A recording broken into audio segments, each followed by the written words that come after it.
Hello guys! 45 days ngayon kaya mag-aani na naman kami ng nyug, yung kariton, yun ang tagahakot. Bababa na sila, ilalagay doon sa may nagbabalat. At yung mga nagsusungkit, sila yung mga nandun Sila daddy ang naghahakot.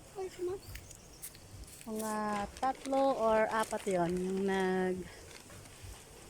namimitas or nagsusungkit ng niyog.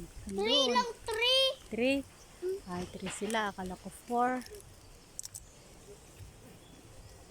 Tapos na sila dun sa kabila. Nandito na sila sa kabila ng banda rito ng mga bamboo shoot. Yan o. Ito yung mga bamboo na marami. Marami na dyan. Kumukuha kami dyan ng mga pwedeng ulamin, ilutong anong tawag dyan?